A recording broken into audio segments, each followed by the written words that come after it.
Да. На другое место пойти куда-то, если устроиться частному предпринимателю какому-нибудь. Это нужны первоначально деньги. Ну зачем деньги? Ты же устроишься на работу ведь. И что ты много заработаешь, ты за квартплату заплатишь и прокормишься, еще выпить любишь, еще и сигареты, вот и все эти зарплаты.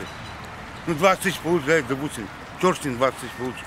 У тебя на все, на еду, на квартплату, на все уйдет, и все. Ну 30 получишь там, на стройке где-нибудь там. И что там, какие там первоначальные? Сколько нужно зарабатывать сегодня? Вот, чтобы на все хватило. Ну сколько? Чтобы хорошо жить? Ну хорошо жить, да. Ну что ли, хватит, наверное, чтобы ни в чем себе не изменять. Как ее? Ни в чем себе там. Хотел этого купил, правильно? Ну что, взять рублей 20, что-то. Без 1000 рублей в магазин не пойдет. Со 100 рублями пачка сигарет, буханка хлеба и все, нету. Вот. Мне сейчас предлагают 1000 рублей работать, копать. Так я не знаю, вот, копать куда-то, я не знаю. Трубы копать. 1000 рублей там кажется. Я не знаю. Сейчас, это хорошо или плохо, 1000 рублей? Да, хватит. Если я сейчас один чуть-чуть хожу.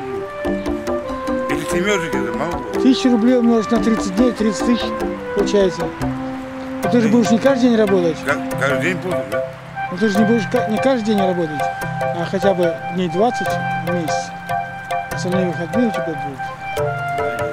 Нам сказали 1000. Он предлагает за 500 рублей. Сколько я не знаю, 500 рублей. Ну, каждую смену, как?